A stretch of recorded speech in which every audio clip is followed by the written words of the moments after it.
Well, what have you been doing for 14 years? I mean, unfortunately, British Steel is in this state because a decision was made in 2019 to hand over control of one of our key national industries to an organisation which your own Conservative colleague, Sir Ian Duncan-Smith, thinks is directly linked to the Communist Party of China.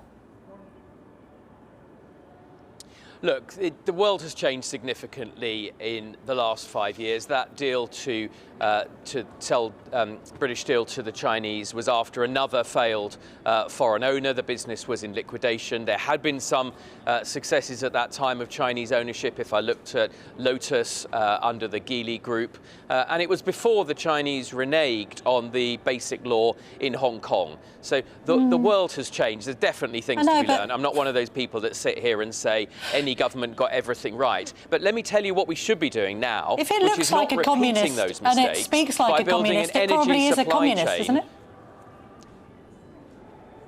I think that's probably right. And what we shouldn't be doing is building a supply chain now, for example, in solar energy, in wind, in electric vehicle batteries, that increases our economy's reliance on Chinese supply chains rather than on domestic supply chain and thinking about the security of this country. As I say, the world has changed. We've got to learn. The failure of this government, above all, is the failure to learn from what we've seen over the last few years.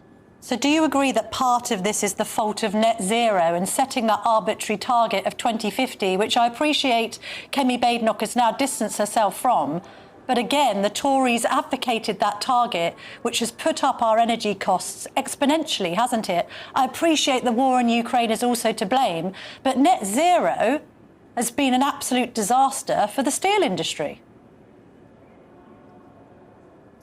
Look, it's absolutely right, and you can't step away from the cost of energy. Cost of energy in the UK is about twice for industrial and manufacturing purposes as in some of our European competitors, 4 times that in the United States. I was talking to automotive industry this week. They've got a challenge with energy costs, ceramic industry.